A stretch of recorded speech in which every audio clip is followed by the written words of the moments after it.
Now, in this day and age, when everything's so expensive, you know, all the ingredients, I love lamb, but you know, a leg of lamb's not cheap, you know, and a rack of lamb, you have to sell your house. But this is when we start thinking about the cheaper cuts. And I notice in restaurants and at homes, of course, the slow cooked shoulder of lamb is very popular, which is a cheaper cut.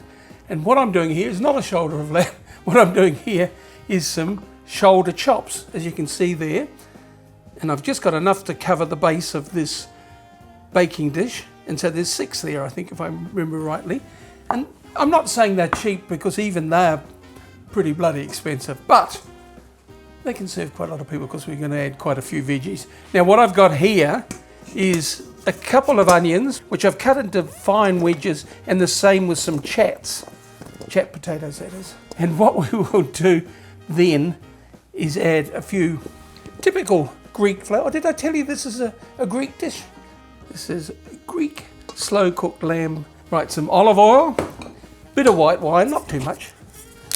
Nice crisp white wine. I could most probably use the one that I'm going to serve with this dish, because I'm using a Greek dry white. But I forgot to grab it, I grabbed something else. Then some pepper, and we'll put some pepper on the lamb as well. It does need to be seasoned rather well. Some salt there too. And some Greek oregano.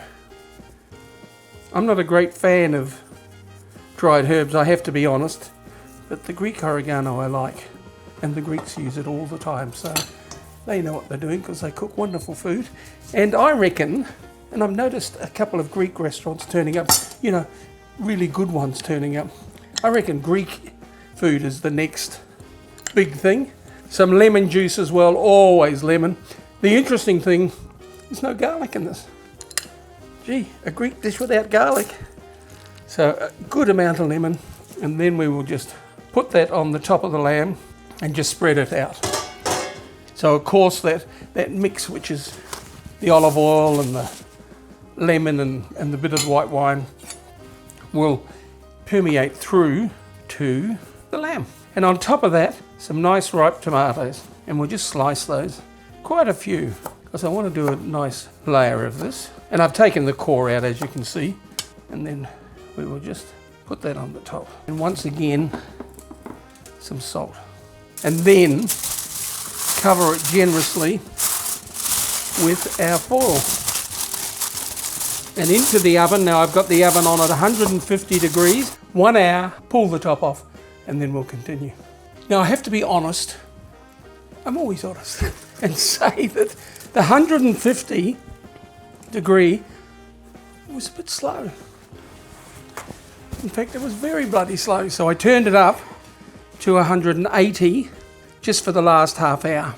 And now that it's out, what I'm doing is just doing some feta over the top. A reasonably firm one, you know, not the Persian feta or anything like that. And quite a bit of it too. Guys, I might have had the temperature a bit wrong. So what I did, the first half hour 150, then I put it up to 180 for the next half hour, and that was fine. And now I'm going to leave it at 180 and put it back into the oven for about half an hour and check it. Make sure that the lamb chops are tender, because that's what we're after.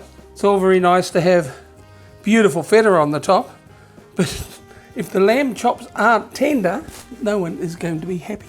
Check after half an hour, leave it at 180, leave it up the top, and as I said, we'll come back and have a look at it and see how we're going. It's smelling wonderful. It really is. So far, the smell, in the smell test, it's great. But those chops need to be really, really tender. All right, guys. Let's pull this out very, very carefully, because there's quite a bit of liquid now. Now, let's have a look at the lamb. As I said to you, the lamb has to be really tender. Oh, it is.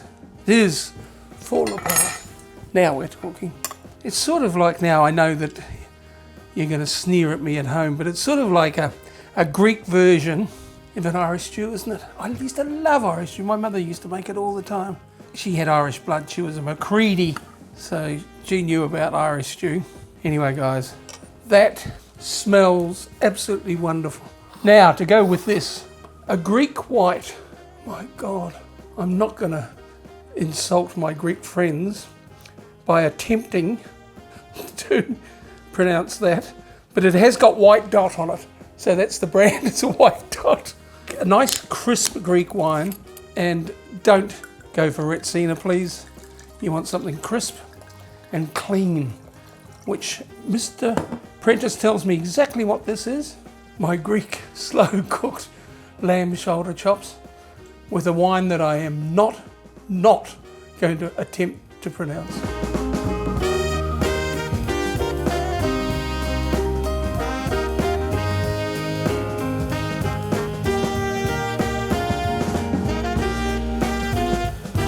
Guys, to show your support for my channel and to keep in the loop, subscribe. It's easy to do, and don't forget, it's free. Okay, cheers.